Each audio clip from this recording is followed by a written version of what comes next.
Good morning, everybody, and welcome back. Or if you're new here, welcome to another edition of Kingly Conversations, man. And listen, we got another hot one for you today. But before we get into all of that, Zoe's got some shout outs. Top of the morning. Shout out to everyone that's up and moving. Thank you for all the listeners that's listening. We appreciate you. Thank you for your patience right along with us in this journey. Appreciate you. All right, so today we're going to be talking about the grandiose personality. So strap in. Let the kings talk about it.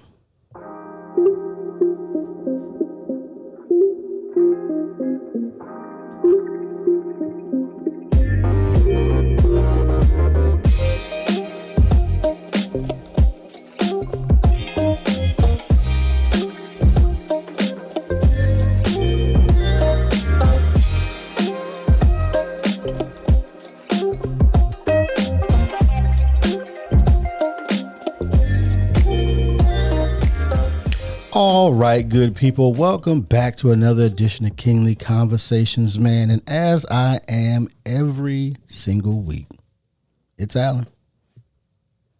What up? It's your boy Twine, a.k.a. Twine. Yeah, ask me about my podcast. Let's go. All right, hey, listen. Guess who's not here today? It's Calvin.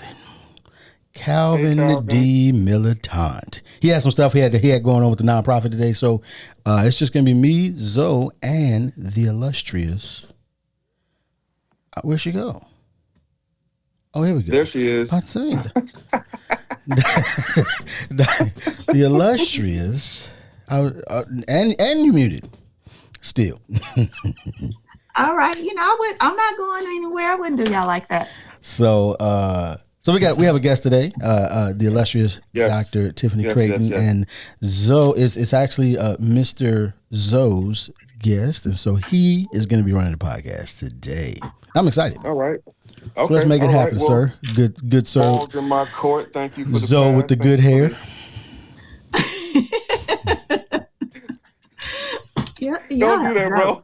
Don't do that. All right, so ladies and gentlemen, again, thank y'all for coming to the podcast and listening. We do have a special guest today, Dr. Tiffany Crayton. Just wanted to introduce her. Actually, her first time doing a podcast. So excited to have you here, first of all. Thank you. Well, thank you for having me. This is going to be awesome. It is. So just a little bit about Dr. Tiffany Crayton. I just want to let you know that she has earned her PhD, all right? In counseling education, and supervision with concentration of trauma and crisis. So with that being said, we're definitely going to be talking about some mental health is going to be the main thing, and also narcissist. This is going to be good. When we talk about some narcissists. Also, she's a nationally certified counselor and approved LPC supervisor as well. So shout out to you and all your accolades. Again, I appreciate it. I know I probably didn't touch on half of the things, accolades and accomplishments that you have achieved, but thank you. No, thank you. I appreciate it. Okay. All right. So with that being said, we had a discussion offline briefly about a topic that you would love to have discussed, which was narcissistic women intentionally, is what the conversation was. Yeah. So with that being said, let's go ahead and get started in the conversation. As far as dealing with narcissists, what is it about narcissistic women that made you want to have a conversation? What was going on with that? Well, I guess it's my lived experience. I have two sons, adult sons now. One is, let me get this right. One is 31 and the other, my youngest, is 26. I think he will be 27 next month. So in raising them, I didn't talk to them about women in that aspect, because what I saw growing up were the men exhibiting some of these personality traits. And so I was trying to teach them how to treat a woman, how to respect them, how to, open the door, how to talk to them. And the one thing that I regret in my journey is that I didn't teach them how to recognize the characteristics of what we're talking about today. I was in an abusive marriage for 11 and a half years and survived intimate partner violence. So I was trying for them to not mimic those things. Right. And ended up divorcing that individual. And thank God he brought me someone else that could teach them how to be men. Because although, I shout out to all the single mothers out there, but the one thing that we can't do is teach them how to be men. And we can teach them how to be civil, how to be good human beings. But the one thing I don't know how to do, and I'll just speak for myself, is teach them how to be men. And so throughout that journey, again, my regret was not teaching them how to recognize these signs. And so my oldest son ended up marrying what we're talking about today is a female narcissist. Okay. And which again is not something that I even prepared myself for or prepared him for.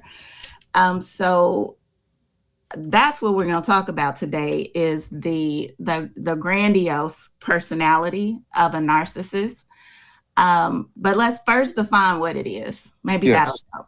Yes. So the DSM-5 describes a narcissistic personality disorder as a pervasive pattern of grandiosity, a need for admiration, and lack of empathy.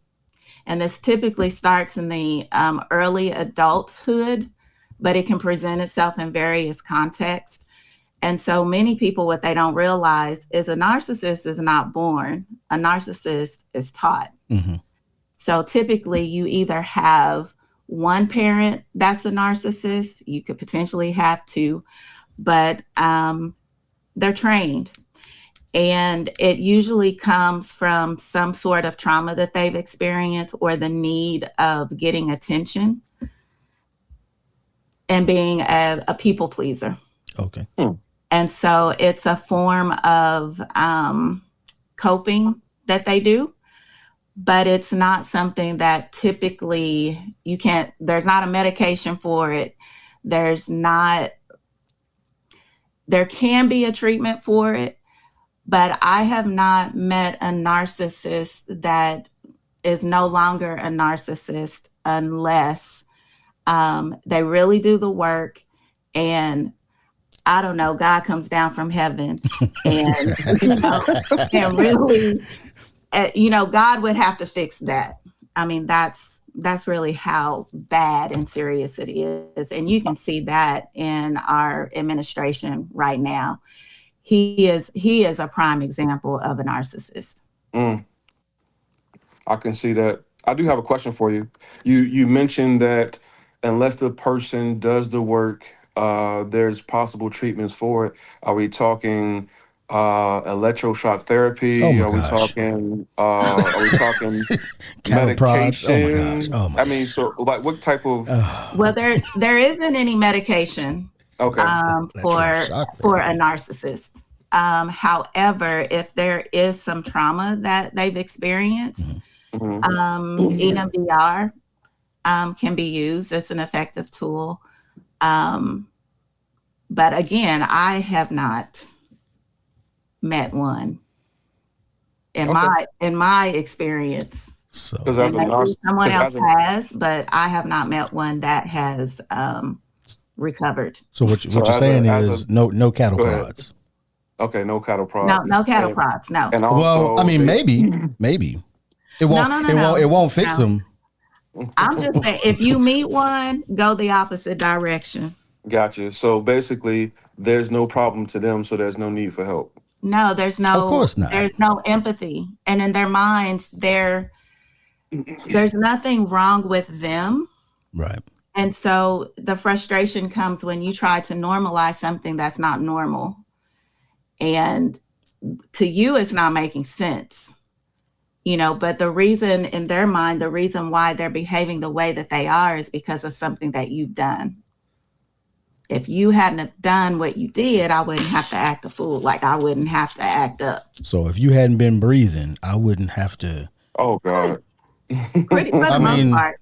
They lack empathy. They don't lack any feeling for, and they can say, I'm sorry in so many ways, but there's no intentionality behind it. There's no genuineness behind it.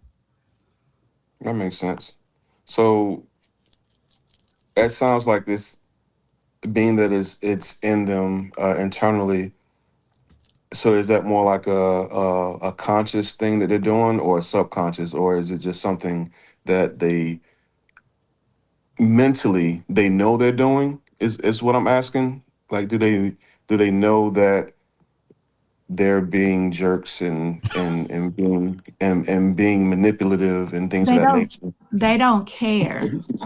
They Okay. don't care, because in the big scheme of things, though, and Alan, it is how they feel and what it is that they want.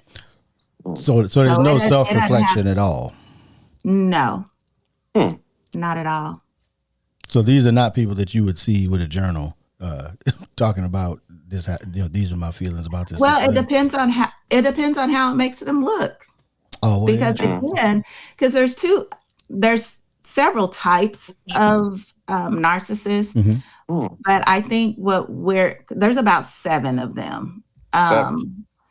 But what I would like for us to talk about are the overt and the covert narcissists. Okay.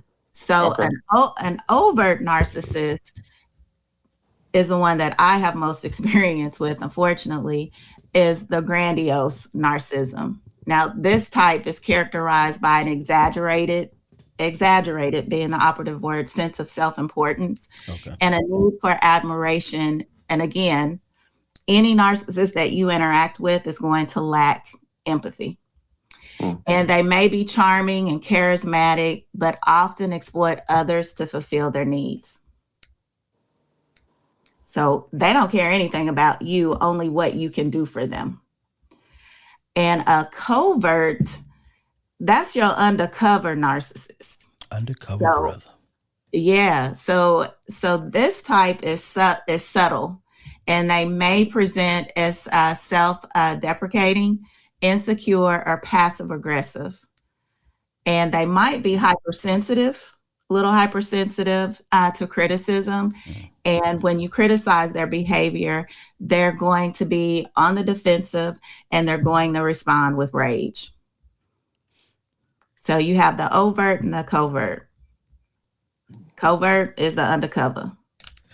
So if we were like, for somebody who might be in and around, whether it's a covert audio, what do you want to say? You hear that? The static? I hear the static. Okay. So every time you talk, I hear static. I'm sorry. Dr. Crayton, do you hear static when I talk? I don't hear static when you talk. I hear static when Zoe talks. So I'm sorry, Zoe is the covert. No, I'm stuck. Try to get away with it. We got him. Got him. So I better behave, because he won't invite me as a guest again. So while Zoe was fixing his sound, what I was going to ask was, so how, like, because I know people are probably thinking to themselves, how am I even supposed to tell? Like, what are some, like, obviously for the overt narcissist, there are probably obvious signs. But if you don't deal closely with somebody, how can you tell in just passing that this person is a covert narcissist?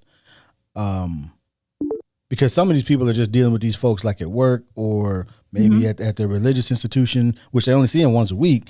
And if we're saying, they might want to, when they meet one, they might want to go the other way. How can they say, okay, like, in a passing conversation, like what are there any telltale signs that somebody is probably like Jeff Foxworthy's, you might be a redneck type stuff. Are there any like you might be a narcissist if?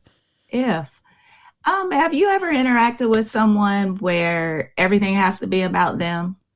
Like if you're just trying to decide where we're going to go eat, And that particular person may want to go to Carrabba's. Shout out to Carrabba's. And maybe everybody else doesn't want to go to Carrabba's. And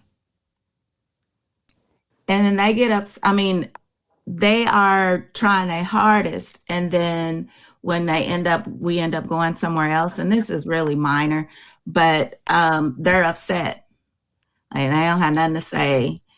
They don't want to talk to you because that's where they wanted to go. No, I think that's good though. But maybe somebody hasn't seat. I don't know. Maybe there's food at Carrabba's they can't eat. They don't care about that. All they care about is what it is that they want.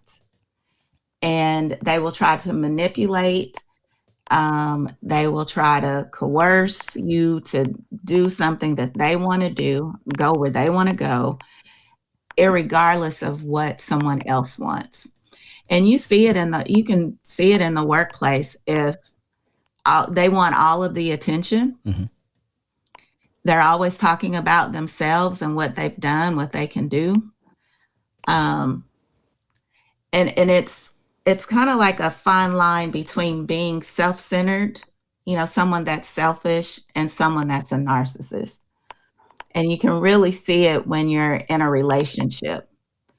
So you would have to kind of get into a relationship to kind of see some of these signs, which is kind of sad.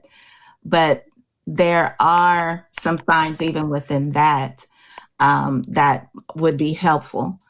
I'm kind of getting ahead of myself, but love bombing.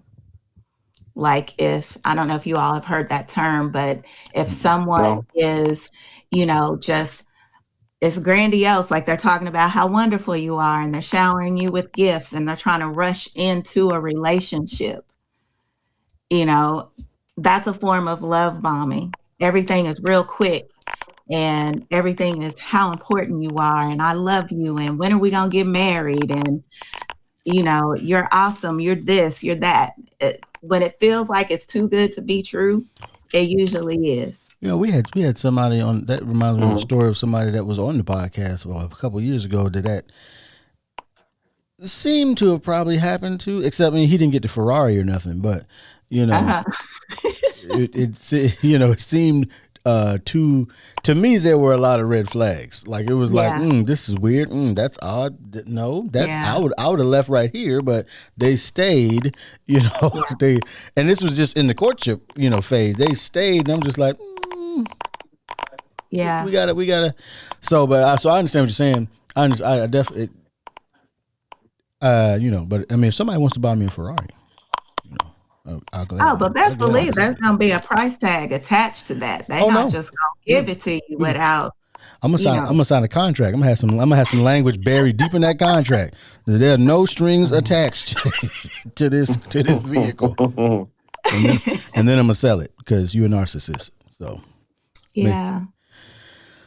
oh man, what you thinking, Alan? What you thinking? I'm just trying to think of anybody if I know anybody that's been love bombed. And the problem is, like, I don't know that I know of any men that have been love bombed, but also men are much less likely to talk about anything at all. Yes. So if it happened to them, unless they come on a podcast, they probably aren't talking about it. They might be talking about it at the barbershop, while your barber cutting your hair, you start crying or something because such and such happened. But outside of that, men just don't have conversations in general with each other, so they don't. Yeah, not about that, which is kind of sad because I wish there were more conversations because, even with what happened with my son, because part of being a narcissist is they isolate you. And so I feel like had he brought her around, we would have been able to peep out, what was going on a lot sooner than later. Because when I interacted with her, I see you. And so we don't have and did not have the best of relationship because I'm asking questions. Right. And so, but by that time it really was it was late. And, sometimes when men get in these situations, they don't know how to get out. And it's really similar to when, and it's crazy, guys, because the very things that I went through, that my son saw me go through with his biological father, he shared with her. And in a demented way, she did the same things to him that his biological father did to me. So they use the information, your vulnerability, against you. Yep. And then they gaslight you. And then you're like feeling like, what the hell? Am I crazy? So it really is. Can I cuss on here? Zoe do it all the time. Okay, it really is a mindfuck. I mean, I'm telling you, it's crazy what they do. But what's even more crazy is that they are attracted to people that have things going on for themselves. Like there's this admiration that they have to be them. There's something that they're lacking, but it's something that other person can give them. So they're not looking for individuals that don't have great personalities, that don't have wonderful spirits. They are attracted to people that others like, because again, it's that grandiose. It's what you can do for me. It's this image that I can portray of being this amazing, beautiful person. But on the inside, you're a demon. I don't want to say crazy, but you have some issues. Like you have some really deep-seated issues, some problems going on with you. So if you're thinking narcissists are going after someone that is doesn't have self-esteem, you're highly mistaken. It's them that don't have high self-esteem. So they're attracted to those that have the things that they very much desire to have within themselves. I have a question. Okay. with everything you just said, right? Yes. Do you still have that same daughter-in-law? They are divorced and they have 2 children. Okay. And so this is another danger, because women that are narcissists that have children are probably by far the worst, because they use the children as pawns. They know that is the only thing that they have that they can use against the partner to hurt them.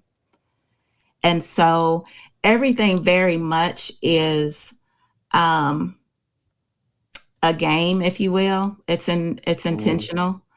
And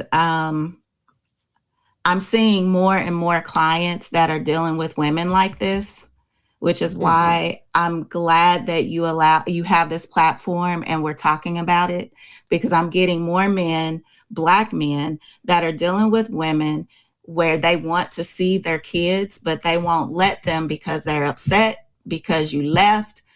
They left the relationship because it was toxic. Right. They didn't leave the kids. They want to be fathers.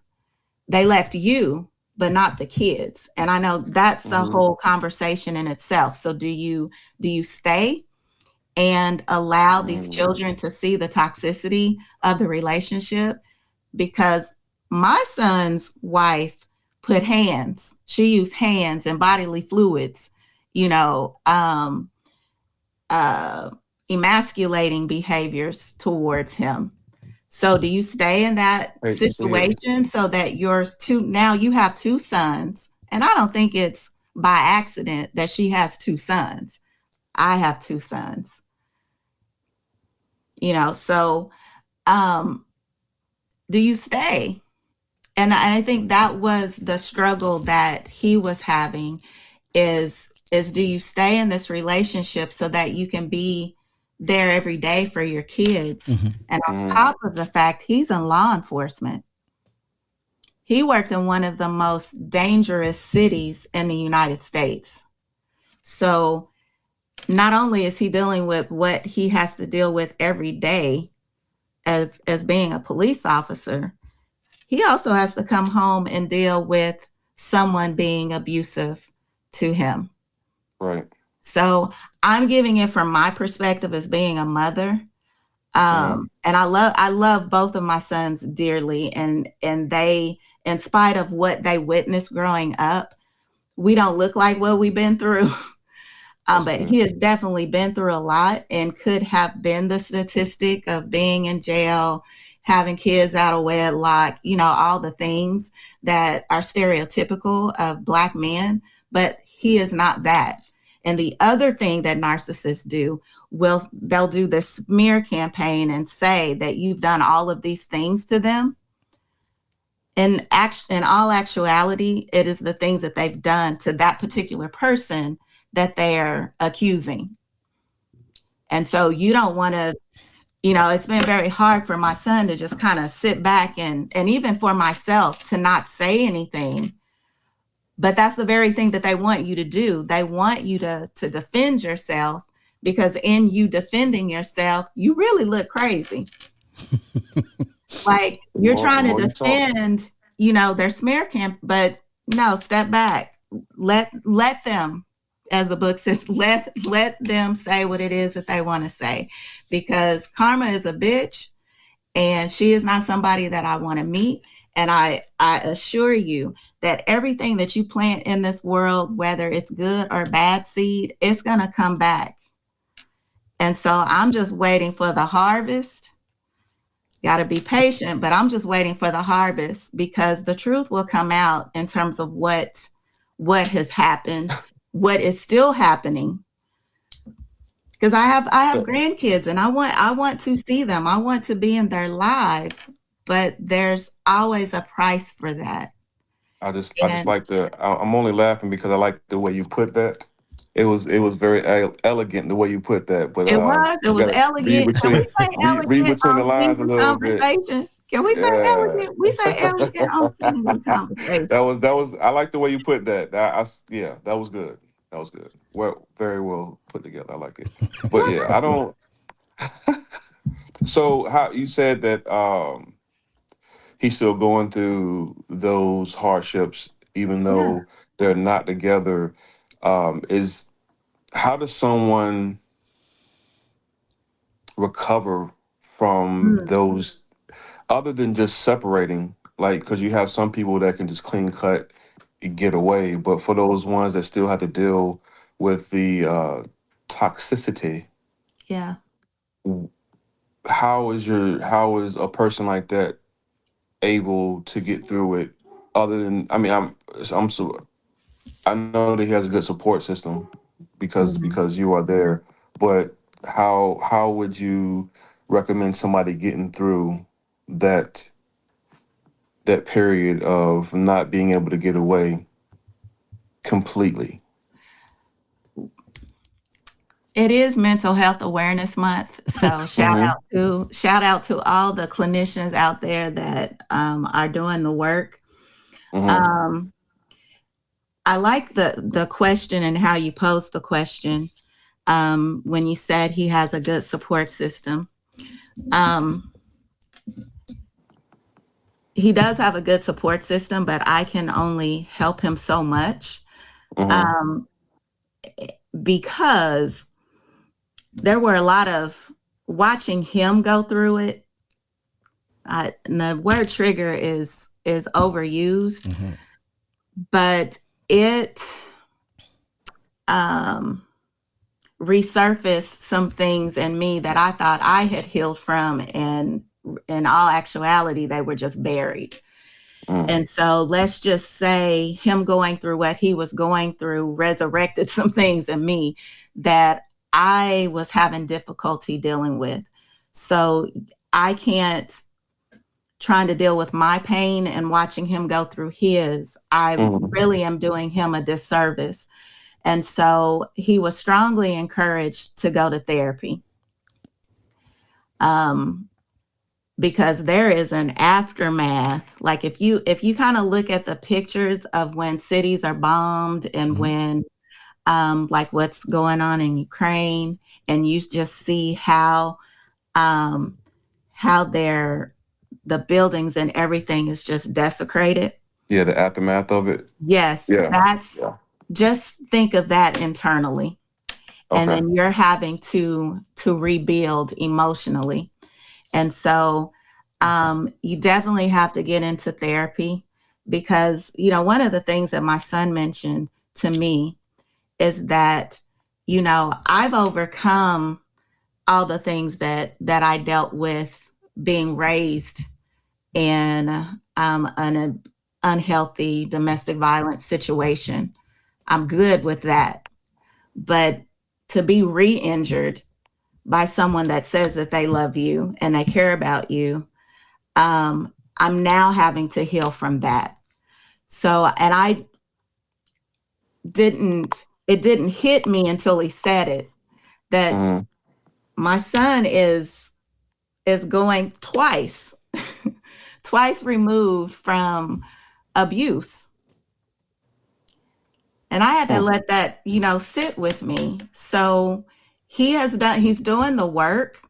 And so when you do the work, you are equipping yourself, you're empowering yourself to be able to fight, you know, to be able to deal with what it is that you have to encounter. But you have to regain the strength to be able to deal with this person. And I think the frustration comes is where you're trying to make sense of something that doesn't make sense. It's not normal. So how do you get into the mind of how they're thinking? And you really have to, if you're the type of person that is competitive and likes to win, you're not going to win with a narcissist because they thrive off of conflict. They thrive off of, you know, you being combative. You're not going to win with them. So sometimes you just have to say, I hear you. Like, So you know, what I hear something as you simple as that. so what I hear you saying is narcissists are winners. In their minds, in their Okay. minds. Okay, so I get what you're saying. So we're not playing DJ checkers. Khaled. We're not playing checkers. We're playing Oh chess. man. Right. So you have to sit back and be patient. If you're looking for the immediate gratification, you're not going to get it with them. Yeah, I mean, you're That's just not. understood. You know, I I'll tell you something that happened to me just recently in regards to her. And actually, she's a chapter in my book. shout out to the book. What's the name of the book? The book is called Empowered by Fire. Okay. Empowered by fire. Empowered by Fire. Yes. So back to her. Okay. I go to Texas quite often. And because I still have family there, I go back to Oklahoma. And, you know, again, I told you it's always a game. There's always, if there's something that you want, there's always a delay. And one thing about narcissists, if you catch them off guard, if they don't have time to pre-plan, they get very anxious. And so, you know, there are certain things that are public record. And so I looked up an address and it was my youngest grandson's birthday. And so after church, I got some courage, you know, because what you don't know is this young lady tried to fight me while she was pregnant. And my only regret is that I don't have that recorded. And I thought you were gonna say something else. But she also has a history of violence, not just with my son, but someone else that filed. So there's a history there. So if anybody should be scared to show up on anybody's doorstep unannounced, it should be me, wouldn't you think? But I wanted to see my grandbabies. So after church, you know, I felt, you know, God did not give me the spirit of fear, but a love and a sound mind. So I show up on the doorstep with gifts. Not too much because I know how she is, but it's for the boys and I did what God told me to do. So I show up on her doorstep, and there's this recording that comes on, and it says, "You are now being recorded. Back away. Leave the premises now." Whatever, something to that effect. All I say is I announce who I am, what I'm there for, and that I'm leaving the gifts under the mat. And I leave. Never knocked on the door, just rang the doorbell. Figured they weren't at home, but I know that you know that I'm here because your ring is working. So no response.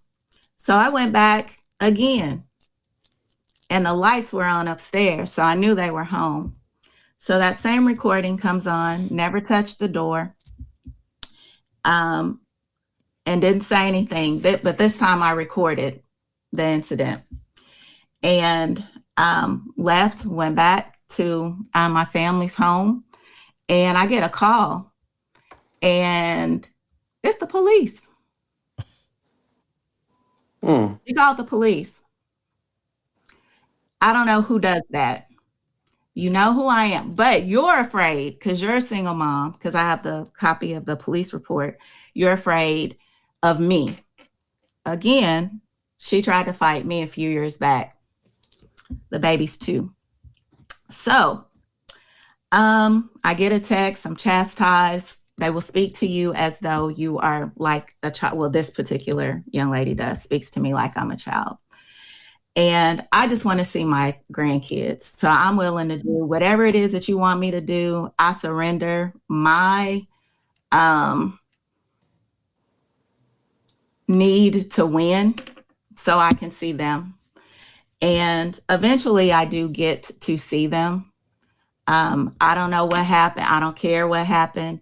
But last week it was brought up again because when I encountered her, I just said, I hear you. And if you've ever dealt with a narcissist, to dismantle them in that way, you'll visibly be able to see it. She was ready for a fight. She was ready for me to give an explanation of why I did what I did. And if you hadn't done what you did, I wouldn't have called I hear you. And all I want is to be in their lives. There's a whole another slew of family members that want to have access to what your side of the family has access to. Her countenance changed. She was actually upset. My family member was there, and she wanted to know what I said because she looked like she was pissed. I said, all I said is, I hear you. She said she didn't like that. So she wasn't, they have to be prepared. You can't do something that they're not expecting. Mm-hmm. And so you're out here playing chess. I love it. Yeah. So, but I get tired of playing chess all the time. You get, it begins to cause you to be fatigued. But at the end of the day, I felt like I won because I saw my grandbabies. Even if it was just for an hour, I saw them. I got to touch them. I got to interact with them. And so just last week, she sends a text. And she basically tells me that before we can move forward, build any type of relationship, she needs an apology. For what? That is a very good question, Alan. I think it had a lot to do with me showing up on her doorstep. She didn't like that. She didn't like the fact that I knew where she lived. But what you don't understand is public record. Yep. Right. And when I talked to the police, I didn't break any law. Although she said I was banging on the door, I never touched her door. But but they lie. Yep. That's and so I'm sure because I am flawed, I have done something throughout the course of their relationship. So I apologized, and it's in a group text. And of course, my husband called me a punk, like she just punked you. Again, we're playing chess. Right, because you're just trying to see these grandkids. That's it. So I knew that's how he felt and what he would say. So I apologized. And quite honestly, Alan and Zoe, I don't know what I apologize for specifically, but I know that I'm not perfect and I'm okay with apologizing. But there also has to be reciprocity in a relationship. And because of just a little bit that I said, I know that I'm not going to experience a normal relationship with them.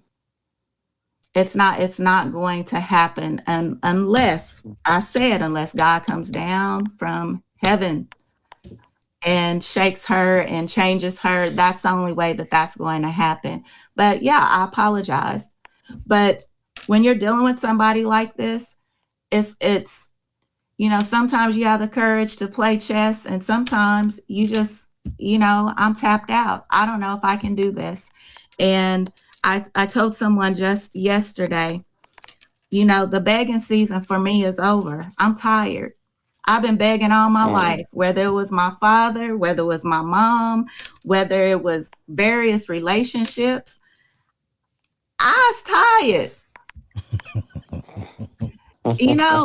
Grandkids or not, I love them dearly. I do love them, and they are worth the fight. And people will question, well, why didn't you do this? Why didn't you do that? Have you lived through this before? And I'm a clinician. Mm-hmm. So don't tell me what I should do or why didn't you do if you've never lived this, because this is not normal and it's not for the weak.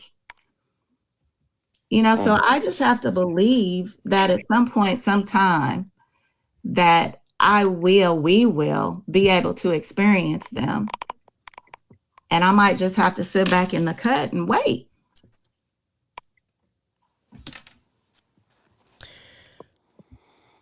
We had it's funny. That was a lot. We did have an episode about karma.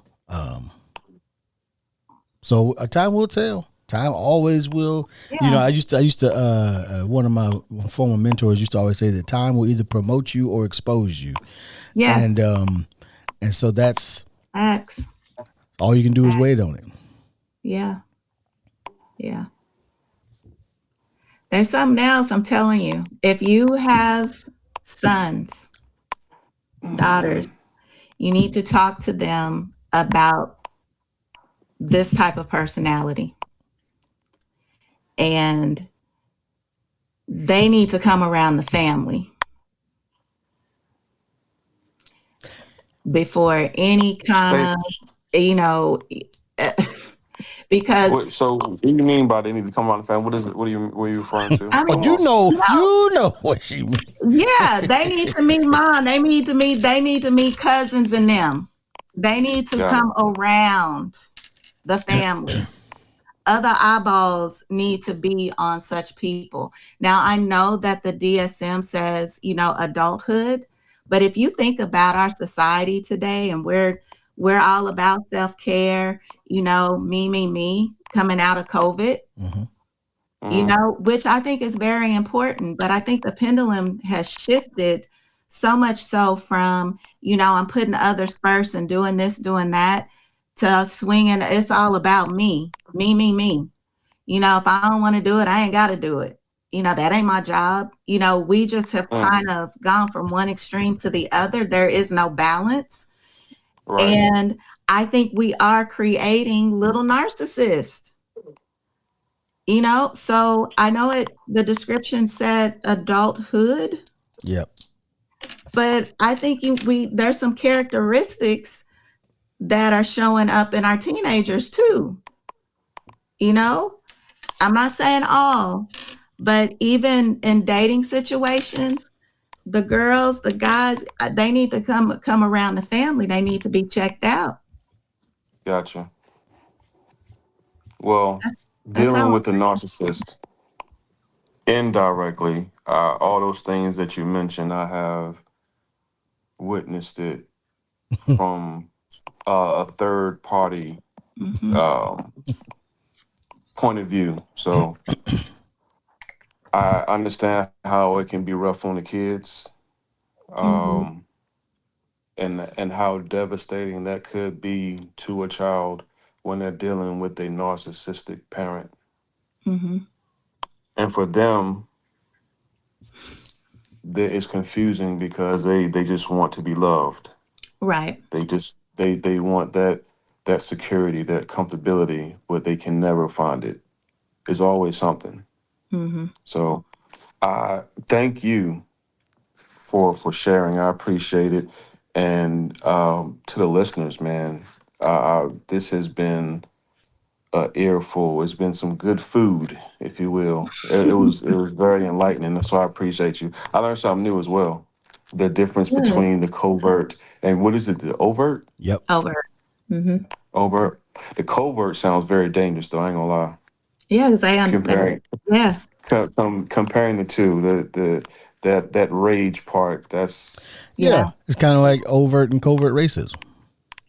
Yeah. I'd rather you just show me who you are. Tell me who you are. Yes, you know. exactly. Because you know what you're dealing with when they do that. Exactly. Shout out to Angela Bassett, Black Panther.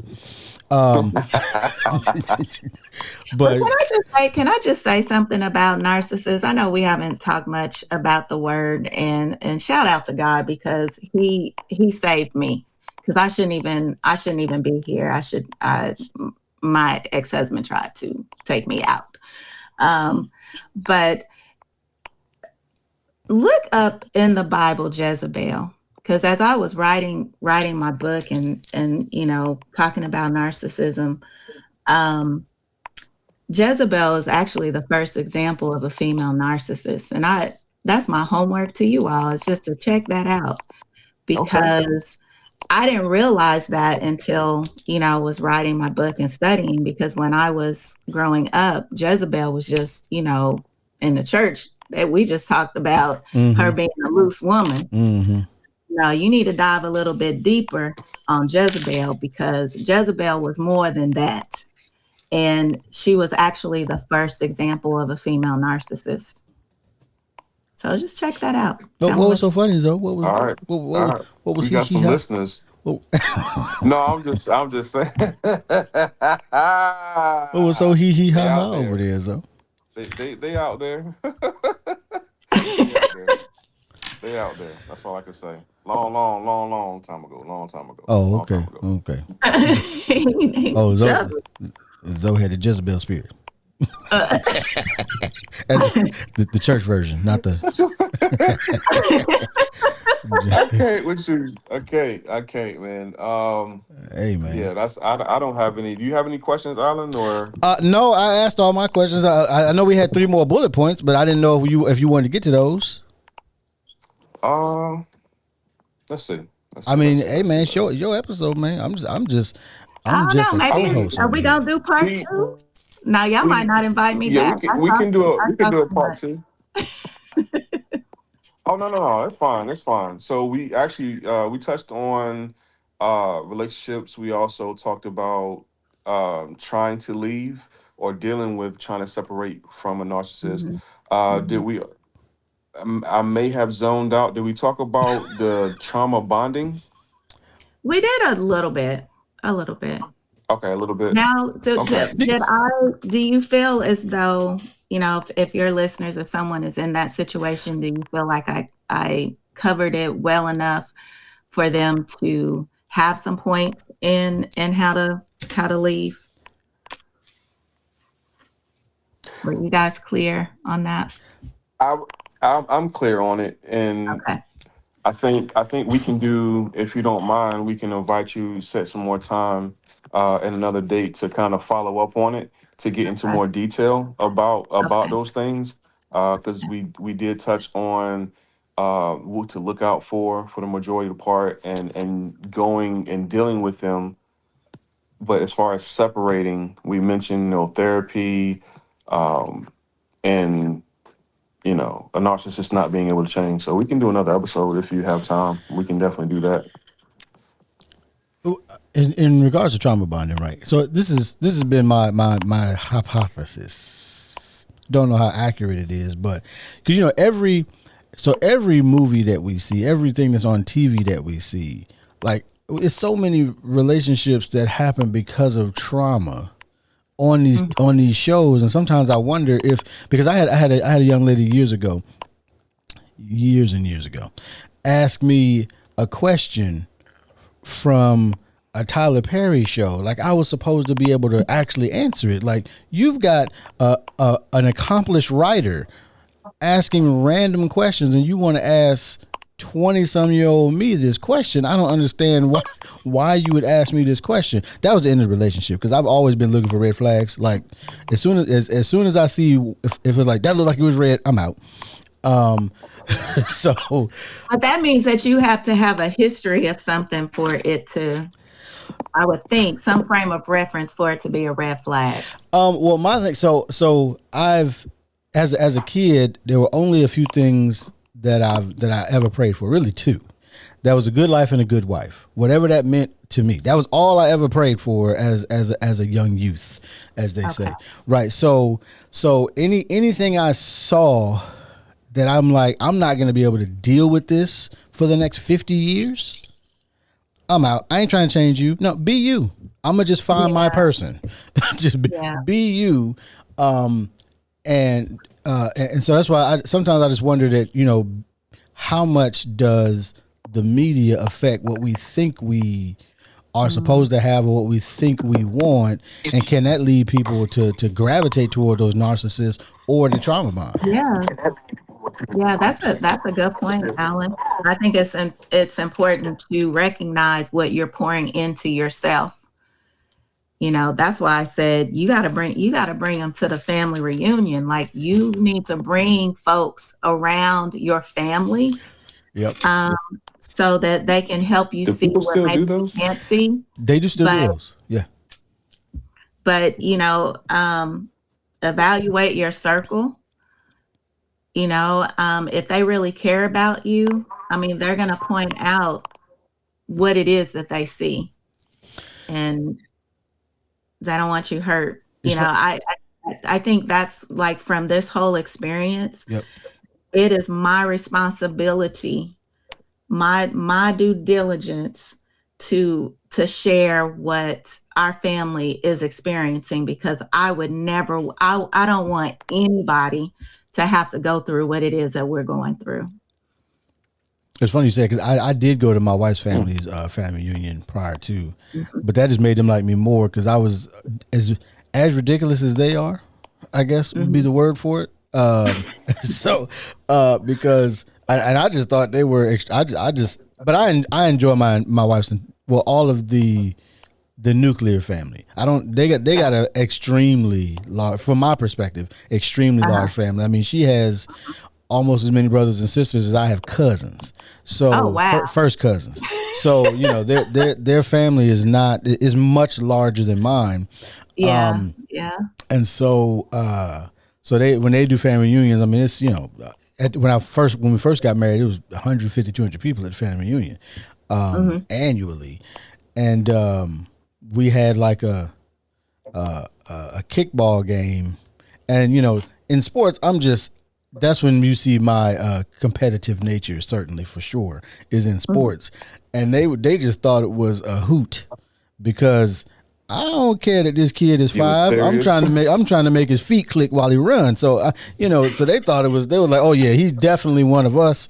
But I do agree that you probably should, and you got to be as the person in the relationship, you got to be willing to take whatever that evaluation of your partner is, because a lot of people, I'm thinking of somebody in my own family, you know, they because I'm sure this person was a narcissist, but I've never met him, because if I ever meet him, I might not meet him again, because he put hands on one of my relatives. So okay, you want to be a man? Okay, I got you. Right. But we didn't find out about it until months later, because if I had found out about it the day it happened, I was gonna be on the road. Yeah. We coming to see you. We got things we need to say, sir. But in any event, but we never. He kept her away from the family. Yeah, they isolate. So that's a red flag. That should be a red flag. Right, and so. But at the same time, you know, my family is boring, so they probably felt like I keep my wife away from them. It's like, well, that's because what we doing?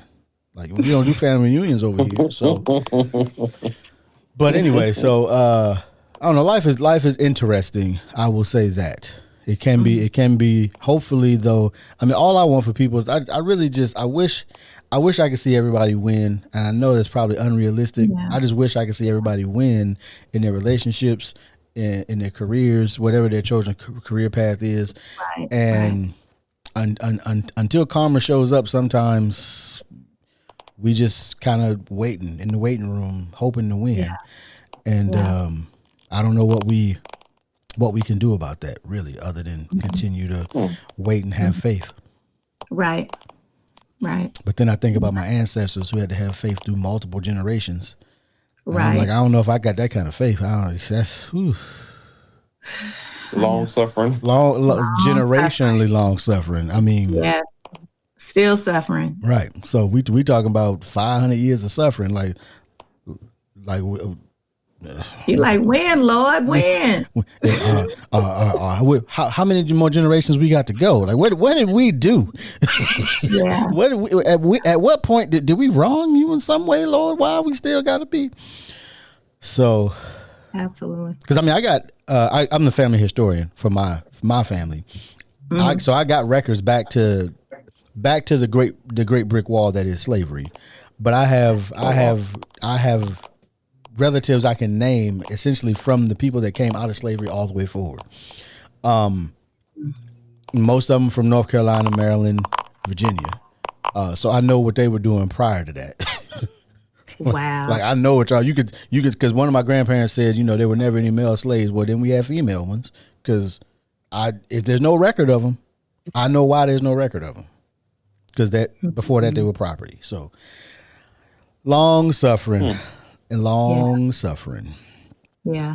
It is interesting though, because when you mentioned the DSM-5, I used to work at a community service board, and so I know of the DSM-5 because every clinician I know in there has one, and but since I just do IT, I didn't know necessarily. I'm like, hey, because I tell people all the time, like, I know I can't deal. I don't have the personality that deals well with people mistreating other people. Yeah. And so I try not to get involved in paths, because when I used to work in social services, there was some Navy person that like left a 1 and 2 year old at home all day.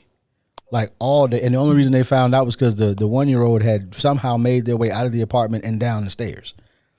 And I'm just like, so are when we calling Jason Statham on this parent? Because they got to go. These kids need to be somewhere else, not with this parent. Yeah. Wow. And the dad didn't even know that, because they were both in the Navy, but they were stationed in different places. Because if you're not married, Navy don't care. They putting y'all in different places. If wherever the Navy needs you. And so once they found out, because she got arrested, and then the dad had to come fly in and come get his kids. But I was just like that. I just can't. So I do IT.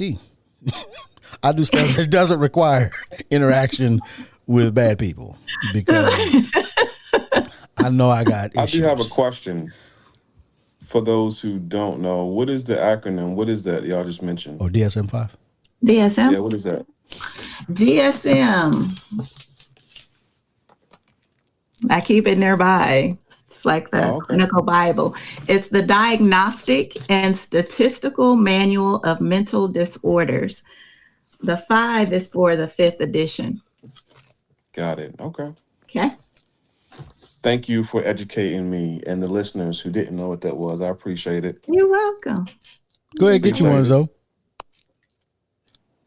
No, I don't do I it. have an extra one. No, I'm just playing. Don't do it. No, I'm good. No, y'all will be Especially if you're gonna start dying. Exactly. yourself. This is why I told On any given day, we could do some of these criteria. Exactly. Like, I might be a narcissist. Wait I might be a. Wait a minute. No, I wish we could talk about that more. It's a lot to unpack. But I do appreciate the time allotted today for it. Right. I think it always is. And I think that sometimes is the problem, because people want everything to be clean and quick and black and white, but life is just, life can be messy.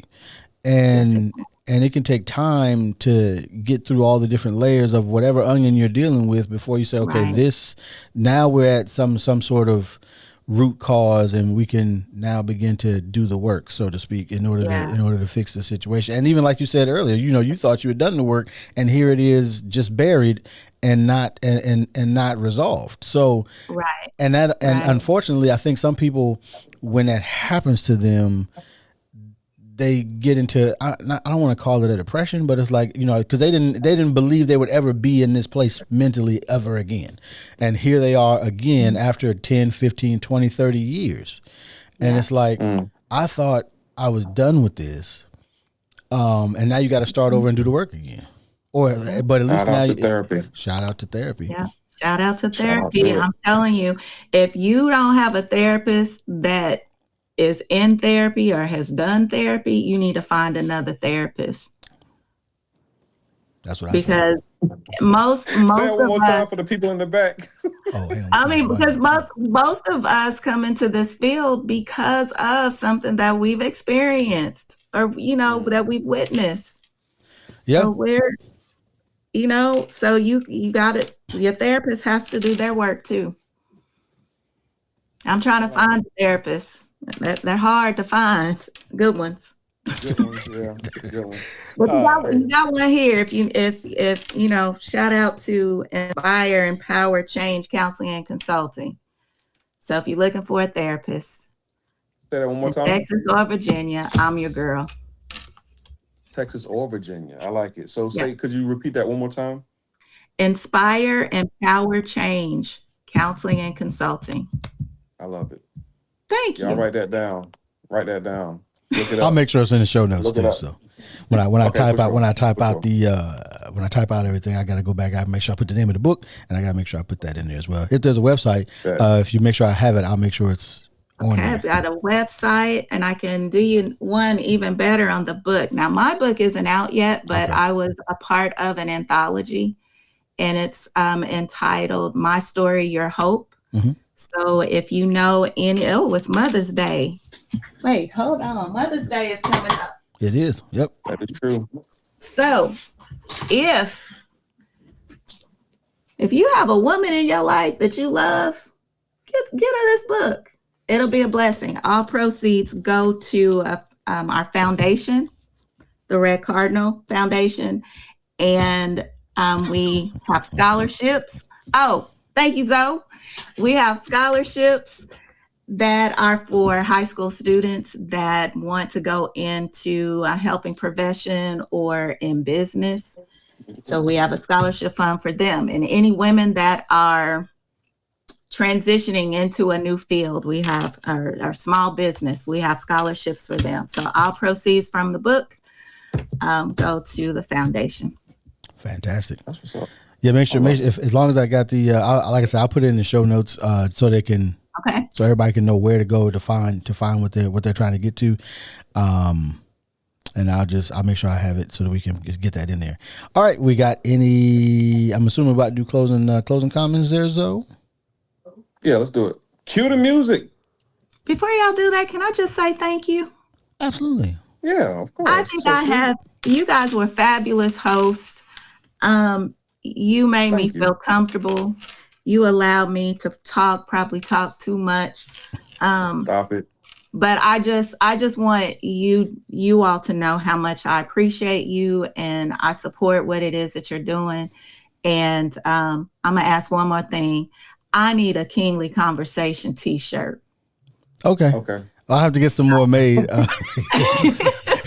Even we don't have new ones. We need new ones ourselves because you can't see it, but it looks good on camera still. All right. It don't necessarily look good in person, but it look good on camera still. So I got to get, I got to figure out, I got to either get the gentleman who made these because I didn't make these myself. I had a friend of mine make them because he does the pressing, and we needed him like the next day for a photo shoot, and so he did a rush order, and he actually changed the colors because this is not the actual logo color. So I ended up changing the logo color because I liked it. He used essentially Omega Sci-Fi Gold instead because he's a Q, so he used the gold he had. So, and I was like, I like that. And then the logo is actually like dark gray, but he used like this super black, and I was like, well, I like that better. I don't know, I might have to change the logo. So, so I've been trying to get this color right from where I print my stuff, and I just been having a time trying to, because I don't have metallics, like, because this is like the vinyl type metallics. Gotcha. I don't have those because mine is printed, so it's tough to get that actual crown look. But I've been working on it. I'm trying to find, so I might just have him redo it. But we'll do that because we need this. So I'll just get 4 shirts. Because we need to do another photo shoot anyway. The last photo shoot we did, Zoe didn't have all that hair. I didn't have all this hair. Calvin looked the same. It's been a while. It has. Y'all got to show off the hair. we gotta get some better crowns because we were all sharing one crown, and we gotta yeah, something else. We were all sharing this one crown. I still got the crown though. I keep it in my office. So, but we appreciate you for coming on. I mean, sure. We try to give people space, especially because one of the reasons I wanted to start what we're doing is I wanted people to see that that people in general are not a monolith, right? And that as long as we don't disagree on fundamental human decency, then we can disagree on a lot of other stuff and still be okay, still be cool. Right. But if we disagree on human decency, then that's kind of my hard, fast line. Like, okay, which, which when we had our election episode, they have a different view than I have because I'm gonna cut them folk off. They're not gonna cut them folk off, and I'm like, okay, well now you see why I cut them folk off. But I got. Sometimes you got to do that. You got to let people go, especially if you're not close to them. Because a lot of people you're not close to me anyway in general. If I don't know that you have some at least fundamental level of I care about people. I don't want to see people hurt for no reason. Exactly. And once we get back, because anyway, that's another story. Don't get me started because they know I will talk. Don't get me down a rabbit hole. They already know. Burn it all.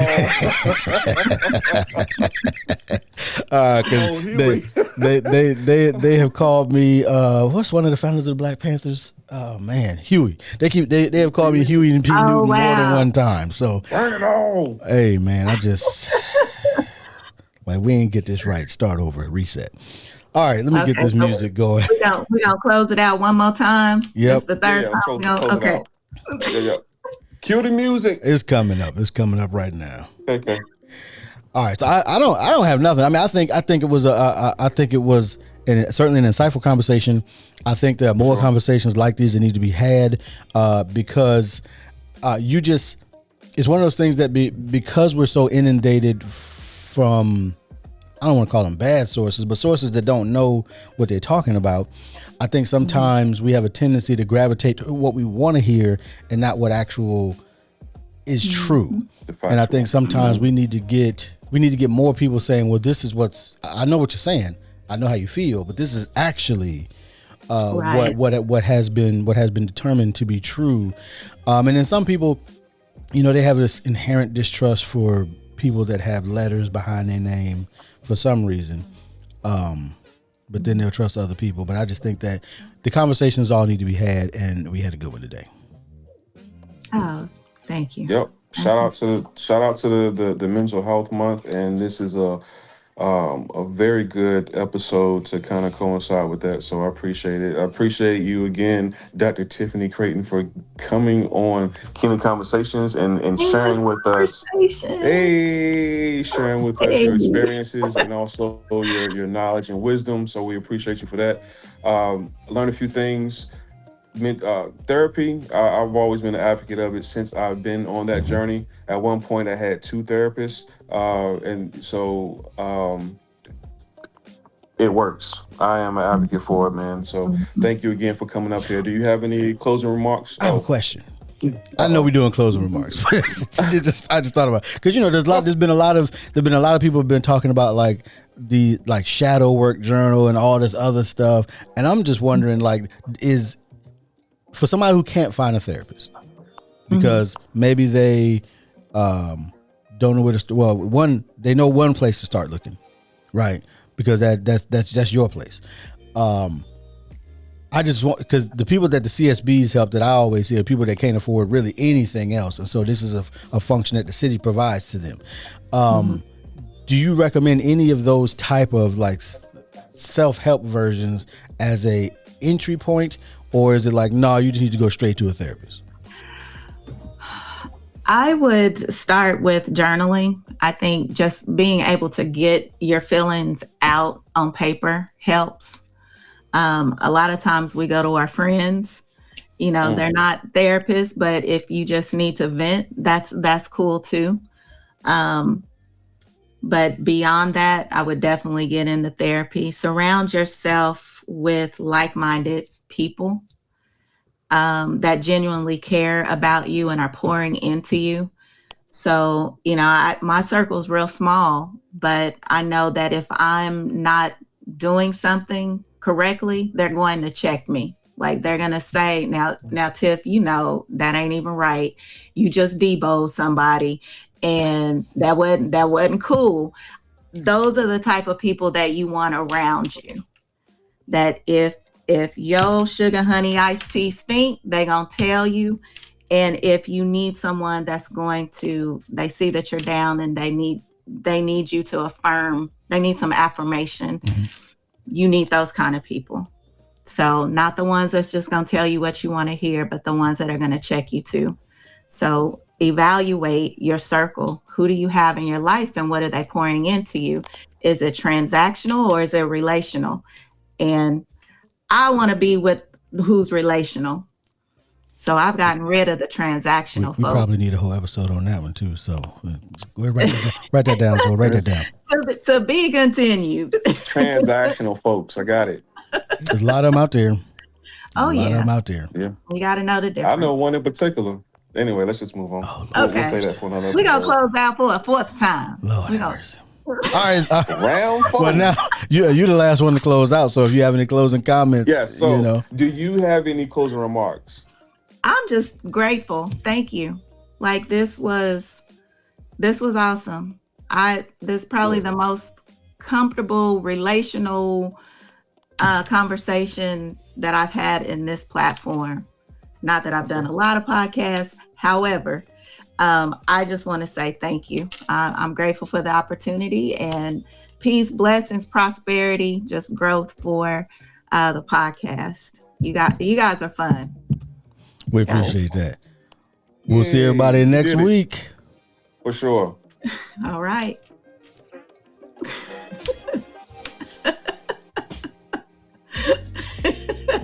I love it. Okay, shake the head back and forth. All right. And we are.